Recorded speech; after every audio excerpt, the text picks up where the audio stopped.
ഞാൻ നല്ല ഒരു പിക്ചർ കണ്ടിരുന്നു. എന്താണെന്നറിയാം, കർത്താവ് ഒരു കൈ ദേ ഇങ്ങനെ പിടിച്ചിരിക്കുകയാണ്, എന്നിട്ട് വേറൊരു കൈ ഒരു കുട്ടിയുടെ അടുത്തേക്ക് ഇങ്ങനെ നീട്ടി പിടിച്ചിരിക്കുകയാണ്. ആ പടം കണ്ടിട്ടുണ്ടോ നിങ്ങൾ? നമ്മൾ ഈശോയുടെ പുറകിൽ എന്താ നമുക്ക് കാണില്ല, ആദ്യം ഫ്രണ്ടിലെ ആ പിക്ചർ മാത്രമാണ് കാണിക്കുന്നത്. അതായത് ഈശോ ഇങ്ങനെ ഒരു കൈ എന്തോ ഇങ്ങനെ പുറകെ പിടിച്ചിരിക്കുന്നു, എന്നിട്ട് കർത്താവ് ഇങ്ങനെ കൈ നീട്ടുന്നു. ഈ കുട്ടിയുടെ കയ്യിൽ ചെറിയൊരു പാവയുണ്ട്. അപ്പൊ കുഞ്ഞിതിങ്ങനെ കൊടുക്കാൻ പറ്റാതെ ഇങ്ങനെ പിടിച്ചു വെച്ചിരിക്കുകയാണ്. കർത്താവ് ഈ പാവ ചോദിക്കുകയാണ്, എന്നിട്ട് എന്തോ ഇങ്ങനെ പിടിച്ചിട്ടുണ്ട്. കുട്ടി അത് കൊടുക്കാതിരിക്കുകയാണ്.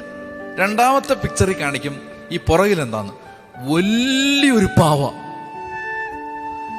ഈ കുട്ടി ഈ ചെറിയ പാവ കൊടുത്താൽ കർത്താവിന് ഈ വലിയ പാവ കൊടുക്കാം. പക്ഷെ നമ്മൾ എന്ത് ചെയ്യുന്നു? നമ്മൾ ഈ ചെറിയ പാവ പോവല്ലോ എന്നാണ് നമ്മുടെ പ്രശ്നം. നമ്മുടെ മുറി പോവും, നമ്മുടെ വണ്ടി പോവും, അല്ലെ നമ്മുടെ വരുമാനം പോവും, നമ്മുടെ സുഹൃത്തുക്കൾ പോവും, നമ്മൾ ഇത്രയും നാളും നമ്മളെ സഹായിച്ചിരുന്ന ആളുകളുടെ സഹായം പോവും. ഒന്നും നഷ്ടപ്പെടില്ല. ഒരു കാര്യം ഉറപ്പിച്ചോണം, ക്രിസ്തുവിലേക്ക് വന്നാൽ ഒരു മനുഷ്യനും ഒന്നും നഷ്ടപ്പെടില്ല.